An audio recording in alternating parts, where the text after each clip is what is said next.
Hello everyone, good morning. কেমন আছো তোমরা? আশা করি তোমরা সবাই খুব ভালো আছো, আমিও ভীষণ ভালো আছি। তো আজকের ব্লগটা একটু অন্যরকম, কারণ আজকে সকাল সকাল কিন্তু মামামের ঘুমটা ভেঙেই গেছে। আর আমি ভাবলাম ঘুম যখন ভেঙেই পড়েছে, ঘুম থেকে উঠে পড়েছে, তখন যাই ওকে নিয়ে একটু ছাদে গিয়ে এই শীতের মিষ্টি সকালে একটু রোদটা ওর গায়ে লাগাই। তোমরা তো সবাই জানো যে ছোট বাচ্চাদের জন্য রোদ লাগানোটা কত প্রয়োজন। আর আমার মাম্মাম তো এখনও অনেকটাই ছোট। তো এখন বাজে ঘড়িতে সকাল 8:30। এই 8:30 থেকে 9টার মধ্যে রোদটা কিন্তু ভীষণই ভালো হয় ওদের পক্ষে। তো ভাবলাম সকাল সকাল যখন ও উঠেই পড়েছে, রেগুলারলি আমার এই টাইমটা ওঠা হয় না, কারণ ও ওঠে না ঘুম থেকে, আমারও ওঠা হয় না।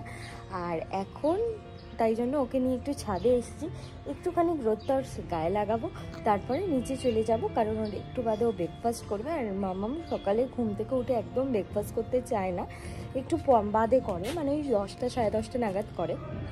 তো আজকে ওর ব্রেকফাস্টে কী থাকছে সেটাও তোমাদের সাথে শেয়ার করব। তো চলো ব্লগটা তোমরা দেখতে থাকো। কী হয়েছে মা, এখানে কাকে ডাকছো বলো? কাকে ডাকছো? ডাকো ডাকো, আয়। পিকা নাকি পোকো দাদা? পোকো দাদা এসছে, চলো দেখে আসি পোকো দাদাকে ছাদে পাঠাই, চলো। ছাদ থেকে এসেই মামা এখানে ক্লান্ত হয়ে শুয়ে পড়েছে দেখেই আমি ঝটপট চলে গেলাম ওর ব্রেকফাস্টটা করতে। আর আজকে কিন্তু ওকে ব্রেকফাস্টে একদম একটা নতুন জিনিস ট্রাই করেছি, সেটা হচ্ছে দুধ আর কর্নফ্লেক্স। কর্নফ্লেক্স যেন খুব সহজপাচ্য খাওয়ার আর তাড়াতাড়ি হজম হয়ে যায়, তাই জন্য আমি ফার্স্ট টাইম ওকে দিলাম, দেখি ও কতটা খায় আর হজম করতে পারে, আর সেটাই তোমাদের সাথেও শেয়ার করব। তো চলো আজকের ব্লগটা কিন্তু শুরু করে দিয়েছি সকাল থেকে, দেখতে থাকো ব্লগটা। আর ভালো লাগলে করতে হবে জানো তো, অবশ্যই চ্যানেলটিকে সাবস্ক্রাইব করতে হবে। ব্যাস রেডি হয়ে গেছে দুধ আর কর্নফ্লেক্স। এবার মহারানীকে ধরে আনলেই হলো। জোর করে এখন খাওয়াতে হবে, কারণ খাওয়ানোটা বুঝতেই পারছো সবার বাড়িতেই বাচ্চা আছে। হ্যালো এভরিওয়ান, ওটা নেয় না মা, ওটা ঢুকে যাবে। হ্যাঁ হাতে বাচ্চা।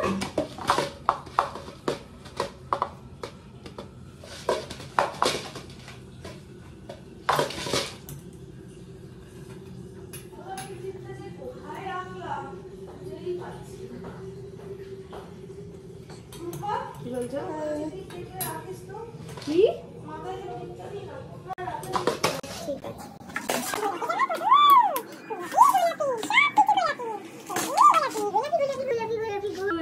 জানো, আজকে পুরো ব্রেকফাস্টটা শেষ করাতে পারলাম না। যাই হোক, যতটা খেয়েছে খেয়েছে। আমি ওকে আসলে খেলিয়েই খাওয়াই। আগে টিভি দেখিয়ে খাওয়াতাম, বাট এখন আর খাওয়াই না, এখন খেলাধুলার মাধ্যমেই খাওয়াই। যতটা খায় খায়, না খেলে না খায়।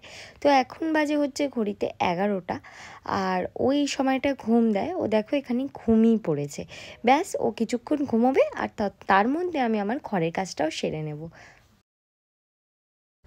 আর আমার এই ঘরটা নতুনভাবে সাজানো হচ্ছে, পুরোটা কমপ্লিট হোক, আমি অবশ্যই তোমাদের সাথে শেয়ার করব। যেহেতু আমি হ্যালো সবাইকে হ্যালো বলে দাও মা, হ্যালো হ্যালো বলে দাও। দেখো আমার মামা উঠে পড়েছে এখন ঘুম থেকে। এখন বাজে হচ্ছে বেলা 12টা। প্রত্যেক দিন ও 11টার সময় একটু ঘুম করতে যায়, তারপরে আবার 12টায় উঠে পড়ে। এরপরে ওকে আমি একটু বাদে একটু ফলের রসও খাওয়াবো, তারপরে ও ভাতও খাবে চান করে, তারপরে আবার একটু ঘুম যাবে। তাই না? তাই তো।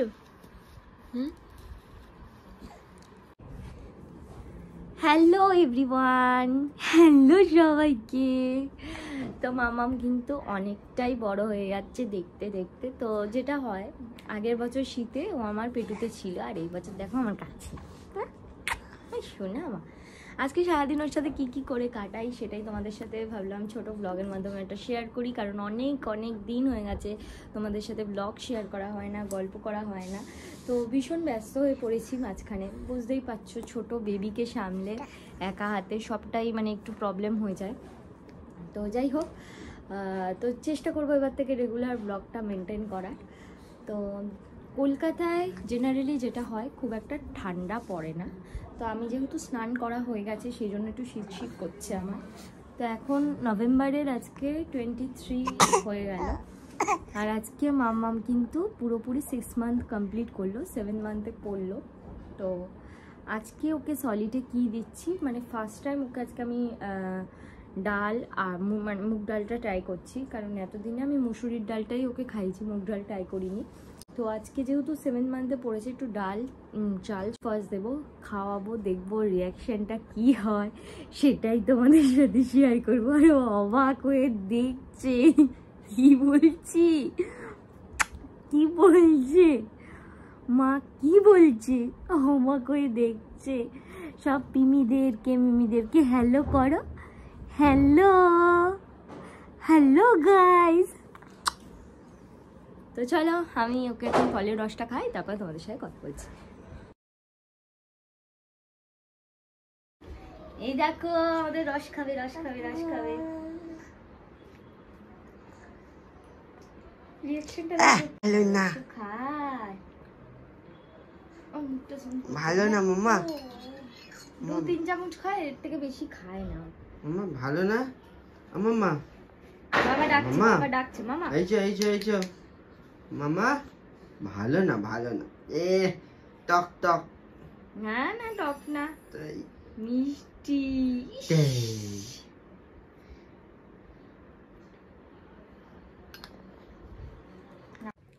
ওকে আমি এখন ইউজ করি হচ্ছে, আগে কোকোনাট অয়েলটা ইউজ করতাম হিমালয়ার, কিন্তু এখন যেহেতু তোমার ঠান্ডা ঠান্ডা পড়ছে, এখন হিমালয়ার আর কোকোনাট অয়েলটা ইউজ করি না, ওটা একটু ঠান্ডা লেগে যাওয়ার বাচ্চাদের চান্স থাকে, তাই জন্য ওকে এখন আমি এমনি হিমালয়ার বেবি মাসাজ অয়েলটা ইউজ করি। এটার মধ্যে জানোই তোমরা অলিভ অয়েল আছে, আর এটা ভীষণই ভালো বাচ্চাদের জন্য, ওর স্কিনের জন্য। এটা অনেক দিন ধরেই ইউজ করছি, আর এটা প্রায় শেষের দিকে। আমি প্রথমে না বড় জিনিসটা কিনি না, সব কিছু ছোটো জিনিস আগে কিনে দেখি, যদি ওটা ওর শ্যুট করে দেন তারপরে আমি বড়টা কিনি। তো এইটা এখন ওকে ইউজ করাবো। আর এর সাথে তোমরা এর আগেও দেখেছো, আমার অন্য একটা ব্লগে শেয়ার করেছিলাম, ও তখন অনেকটাই ছোট ছিল, তো ওকে হেয়ারে অনেকে জিজ্ঞেস করো কি মানে তেল ইউজ করি, ওকে মামাআর্থের এটা ইউজ করাই চুলের জন্য। তো আমার কাছে আপাতত এটা মনে হয়েছে ভালো তেল, বাট এর থেকেও যদি বেটার কোনো অয়েল হয় বাচ্চাদের হেয়ার অয়েল আমি ইউজ করাবো। তোমরা যদি কেউ জানো এর থেকে ভালো কোনো হেয়ার অয়েল আছে আমাকে কমেন্ট বক্সে জানিও, আর কোন অয়েলটা ইউজ করানো বাচ্চাদের চুলে ভালো সেটাও আমাকে বলো। তো এখানে ওকে আমি এখন এটা ইউজ করাই। তো দেখো আগে ও বড্ড কান্নাকাটি করতো তেল ম্যাসাজ করালে, কিন্তু এখন করে না, এখন ওটাকে এনজয় করে, তো সেটাই তোমাদের সাথে শেয়ার করি। চলো। আমার মামাম যখন মাত্র 15 ডেজের ছিল, ডক্টর ওকে বলেছিল ফার্স্ট টাইম বার্থ করাতে। তো সেই দিন থেকে ওকে কিন্তু আমি অয়েল ম্যাসাজ করি। তো প্রথম থেকে ওকে আমি ইউজ করতাম বেবি হাগের অলিভ অয়েলটা, বাট ওটা ও স্কিনে শ্যুট করেনি দেখে আমি হিমালয়ের কোকোনাট অয়েল ইউজ করতাম। তো তোমাদেরকে তো বললামই, কোকোনাট অয়েলের পর আমি এখন মানে নর্মাল যে বেবি মাসাজ অয়েল আছে সেটাই ওকে ইউজ করি। তো আগে যখন ও ছোট ছিল, ছোট থেকে একদম ওকে আমি মানে তেল মাখানোটা বন্ধ করিনি, একদম রেগুলার ওকে মেনটেন করি, শুধু ভ্যাকসিনেশন ছাড়া। আর বেবিদের ডেভেলপমেন্টের মধ্যে একটা পার্ট হচ্ছে অয়েল ম্যাসাজ। তোমরা সবাই জানো বাচ্চাদের জন্য তেল মাখানোটা কতটা গুরুত্বপূর্ণ, আর ওদের স্কিনের জন্য তো ভীষণই ভালো, বিশেষ করে এই শীতকালটাতে। তো তাই জন্য দেখো, আগেও খুব কান্নাকাটি করতো, তখন ছোট ছিল, ব্যথা লাগতো, তো আমি আস্তে আস্তে দিলেও ও কান্নাকাটি করতো। বাট এখন কিন্তু বড় হয়ে যত দিন যাচ্ছে বড় হচ্ছে, ওই অয়েল ম্যাসাজটাকে ভীষণ এনজয় করে এই টাইমটাতে। তো আমি রেগুলার ওকে তেল মাখাই, স্নানের আগে একবার মাখাই, আর মাঝখানে যেহেতু গরম ছিল তাই রাত্রিটায় আমি মাখাতাম না, নর্মাল বডি লোশন দিয়ে ম্যাসাজ করে রেখে দিতাম। বাট এখন যেহেতু ঠান্ডা পড়ছে না, আস্তে আস্তে তার আমি ভাবছি যে রাত্রিবেলায় ওকে একটু তেল মাখাবো। তো সেটাও তোমাদের সাথে ওর নাইট স্কিন কেয়ারটাও শেয়ার করবো পরের কোনো একটা ভিডিওতে। স্নান করিয়ে ওকে আমি এগুলো মানে ইউজ করাই। তো তার জন্য স্নানে যাওয়ার আগেই সবকটা গুছিয়ে নিই, তাহলে কি ওকে স্নান করিয়ে এসে গাটা মুছে এগুলো ইউজ করতে পারবো। আর ওর স্নান করার সময় ভীষণ এনজয় করে, দেখতেই পাচ্ছ তোমরা ভিডিওতে। আর এখানে কিন্তু মামামের স্নান হয়ে গেছে, আমি ভালো করে ওর আগে মাথাটা মুছিয়ে নিই, কারণ মাথা থেকেই বাচ্চাদের ঠান্ডা লাগার সমস্যা হয়ে থাকে। আর মানে মাথার জলটা বসেই ওদের ঠান্ডাটা লাগে, এটাই চান্স থাকে বেশি। তো সেই জন্য সবার আগে ওর মাথাটাকে মুছিয়ে নিই, তারপরে আমি কিন্তু ওর স্কিনে এই ময়শ্চারাইজারটা। এটা হচ্ছে মাদার স্পর্শের, ভীষণ ভালো। আগে আমি হিমালয়া ইউজ করেছিলাম, হিমালয়াটা তো ভালোই, কিন্তু এই ফার্স্ট টাইম মাদার স্পর্শ ওকে ইউজ করিয়েছি আমি। এর আগে মাদার স্পর্শের আমি ওয়েট টিস্যুটা ইউজ করেছিলাম, ওটাও ভীষণ ভালো ছিল। আমাদের টিমনি, টিমনি একটু তাকাও, রেগুলার ব্লগ চলছে এখন। ব্লগ সকালেই তোমাদের সাথে শেয়ার করেছিলাম যে মামামকে এখন স্কিন কন্টাক্ট দেখিয়ে খাওয়াই না। তো সেই জন্য এখানেও টিমনি একটুখানি নাচানাচি করছে, ওইটাই ও অবাক হয়ে দেখছে। আর আমি এই ফাঁকে ঝটঝট করে ওকে খাইয়ে নিচ্ছি, পুরোটা জানি ফিনিশ করে না কোনোদিনই। আর আজকে কিন্তু ওকে ফার্স্ট টাইম একটু ডিম দিচ্ছি, মানে ডক্টর আমাকে বলেছে ডিমের হাফটা, ডিম বয়েল করে যে কুসুমের হাফটা, ওটা ওকে খাওয়াতে। তো দেখলাম মোটামুটি ভালোই খাচ্ছে। আমি একটা খাওয়ারও 3 দিন করে ইউজ করি, মানে খাওয়াই ওকে, তারপরে আবার অন্য একটা খাবার দিই। আর আজকে কিন্তু ডাল ছিল, সাথে ডাল ভাত, আর তার সাথে একটু মাম্মা, ডিম দিয়েছি। মাম্মাম, গুড আফটারনুন। মাম্মাম এখন চান করে রেডি হয়ে গেছে, যাবে হচ্ছে ছাদে। দাঁড়া আমি দিচ্ছি তোমায়। ও এই ঝুড়িটার মধ্যে সোনামা ছাদে ওর বাবার সাথে গল্প করছে দেখে এক ঝলক তোমাদেরকে আমার রুমটা থেকে ঘুরিয়ে আনি।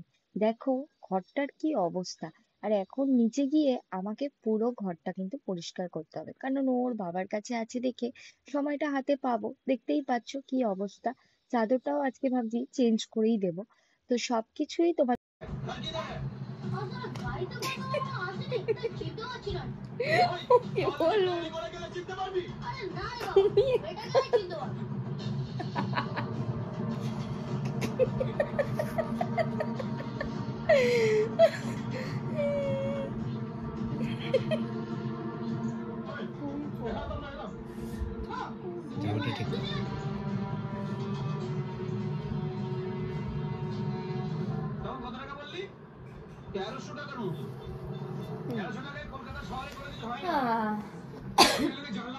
তো মামামের ঠান্ডা লাগার পর থেকে না ও বড্ড এই ওষুধ খাওয়া নিয়ে নকরা শুরু করেছে। কারণ তেতো টাইপের ওষুধ খেয়ে ওর মুখটা একদম বাজে হয়ে গেছে দেখে ও ওয়াল রুথি ড্রপটাও খেতে চাইছে না। তোমরা আমাকে অনেকেই জিজ্ঞেস করো মামাকে কি, মানে আর রিথি ড্রপটা দিই ওকে ভিটামিনের জন্য, ওকে A to Z ড্রপ, আর তার সাথে দিই ওয়াল রিথি ড্রপ। আমাকে ডক্টর বলেছে এটা কিন্তু টানা 2 বছর চলবে। আর এই দেখো আমার সোনামা কিন্তু এখানে শান্ত হয়ে ঘুমিয়ে পড়েছে। তো বুঝতেই পারছো ঘরটার অবস্থা কি ছিল। তারই ফাঁকে ও ছাদ থেকে চলে এসেছিল দেখে চাদরটা চেঞ্জ করা হয়নি, ওকে ওর বাবার কাছে দিয়ে আমি চেঞ্জ করে নিলাম। আর এদিকে বিকেল বেলায় মামামের কিন্তু রোজ একটু বাইরে বেরো করাই চাই। তো সন্ধ্যাবেলায় আজকে যাচ্ছিলাম আমার বাবার জন্মদিন। তো ভাবলাম বাড়িতে খালি হাতে কি নিয়ে যাবো বাবার জন্য, ভেবে ভেবে একটা কেক দিলাম। আজকে কিন্তু আমার বাবা 75 ইয়ার্সে পড়লো। তো সেই জন্যই একটা কেক কাটা আর কি। আর এই কেকটা কিন্তু মাম্মা ওর দাদুর জন্য কিনেছে। তো চলো বাড়িতে যাই, তারপরে আবার তোমাদেরকে আমার বাবার রিয়াকশনটা দেখাচ্ছি। দেখতে থাকো আজকের ব্লগটা, আশা করি আজকের ব্লগটা কিন্তু ভালোই লাগছে। আর এই দেখো নতুন কেক নিয়ে আমি আর আমার মাম্মা কিন্তু চলে এসেছি ওর দাদুনের বার্থডে সেলিব্রেট করতে। তো সন্ধ্যাবেলায় ঘরে থেকে কি কাজ, তাই জন্য ভাবলাম মায়ের কাছেই ঘুরে আসি। আর এই দেখো এখানে গোলু দাদা এসেছে, আর আমার জামাইবাবু দিদি সবাই এসেছিল। তো সকাল থেকে আমি এতটাই ব্যস্ত থাকি যে মায়ের কাছে যাওয়ারই আর সময় পাই না। তো এখানে চলো বাবা ঝটপট কেকটা কেটে নিলেই ঠান্ডা ঠান্ডা ওয়েদার দেখে আমিও রাতের খাবারটা নিয়ে বাড়িও চলে যাব। দেখতে থাকো ব্লগটা। আমার বাবার জন্মদিন সেভাবে কোনোদিনই সেলিব্রেট করা হয়নি, এই ফার্স্ট টাইম। বাবা তো ভীষণ খুশি, আর রাতের খাবার নিয়ে আমিও কিন্তু বাড়িতে চলে এসেছি। আর এদিকে দেখো মাম্মাম ওর দাদা ভাইয়ের কাছ থেকে একটা সুন্দর উপহার পেয়ে ভীষণ খুশি, সেটা নিয়েই মোটামুটি খেলাধুলায় ব্যস্ত। আর এদিকে আজকে রাত্রিরে ওর খাবারের জন্য আমি রেখেছিলাম রাগি পড়েছে। সেটা কিভাবে বানিয়েছি সেটাই তোমাদের সাথে নেক্সট কোনো একটা ব্লগে শেয়ার করে দেবো।